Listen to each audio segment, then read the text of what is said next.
কি হয়েছে? আর তুই আবার বিয়ে ভাঙছিস কেন? আল্লাহ, এগুলি কি করছেন আপনি? আপনার বিয়ের পাত্রী তো আমি তো আপনার সাথে গিয়েছি, আমি সব কিছু করলাম, আপনি কি করছেন? আরে তুই আবার বিয়ে ভাঙছিস? তুই আমার শ্বশুরকে কি কইছিস?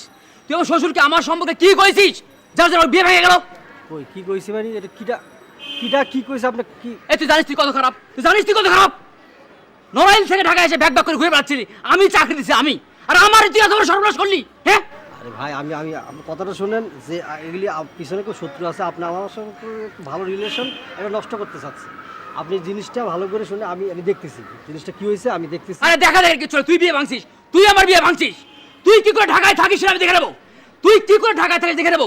আমার একদম সব ধুলাই মিশাই দিছিস। আমি চারদিকে দাওয়াত করছি, মানুষজন সব বিয়ে করার জন্য রেডি, দাওয়াত পত্র ছাপছি, আর তোর বিয়ে ভাঙে দিছিস। না, আমি তো আপনার সাথে ছিলাম না। আমি তো কইলাম তুই কেমনে ঢাকায় থাকিস আমি দেখে নেবো, দেখে নেবো।